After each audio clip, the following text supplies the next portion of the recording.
So, you've likely come across the news about the White House Correspondents Association, or WHCA.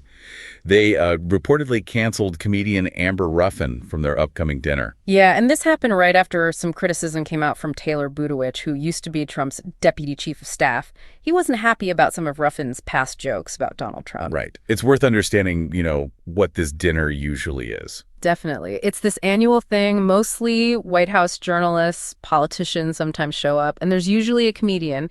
It's kind of meant to be this lighthearted roast, maybe. A pressure release valve, maybe. Yeah. But it's drawn fire before, hasn't it? Oh, absolutely. It walks a fine line. So Budowich specifically called picking Ruffin ridiculous because of her past comedy bits critical of Trump. And then pretty quickly after that, the WHCA announced she wouldn't be performing after all. Exactly. Which brings in another layer, doesn't it? Eugene Daniels. He's the head of the WHCA right now. And he's got a new show starting on MSNBC, very soon.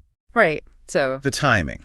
you have to wonder, was the cancellation maybe influenced by the launch of his show, trying to avoid any extra controversy right at the start? That's the question, isn't it? Now, the WHCA, their official statement, what do they say? They said it was a unanimous decision. The goal, they claim, was to move away from the politics of division and instead put the focus squarely on honoring journalists and their work. Okay. On the surface, that sounds, maybe reasonable, shifting focus to the reporters. It sounds plausible, yeah. But not everyone sees it that way.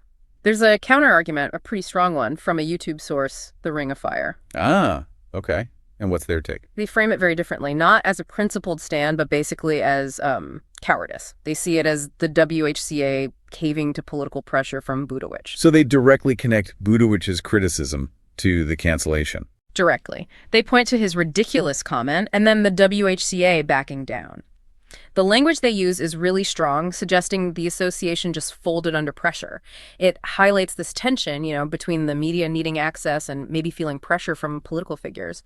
And Budowich himself reacted after Ruffin was canceled, right? What did he say? Yeah, he weighed in, and his reaction kind of feeds into that narrative from the YouTube commentator. He called the WHCA's explanation, the one about avoiding division, a cop-out. A cop-out. Yeah, and pathetic. He basically accused them of dodging accountability for why they really made the decision. Wow. Okay, so Budowich wasn't buying their official reason either. Not at all. And the YouTube commentary, The Ring of Fire, they really doubled down after that. How so? They argue that any journalist or media person who still goes to the dinner after this is essentially complicit. They use words like coward and even garbage. That's incredibly harsh language. It is. It shows a real depth of frustration, a feeling that the press isn't standing up to political pressure like perhaps they think it should. Yeah. And they specifically target Eugene Daniels, too, right? The WHCA head with the upcoming MSNBC show. Oh, yeah, it gets very personal towards him. The commentator directly suggests his decision was about protecting his new TV gig. They basically wish failure on his show and call him a pathetic coward. Oof, that's pointed. Extremely. And, it really brings up this fundamental question. What is the media's job? The YouTube commentator clearly believes it's to challenge power, to speak truth to power. And they see this decision regarding Amber Ruffin as a complete failure of that role. Precisely. They see the WHCA, in this instance, as doing the opposite, appeasing power instead of challenging it.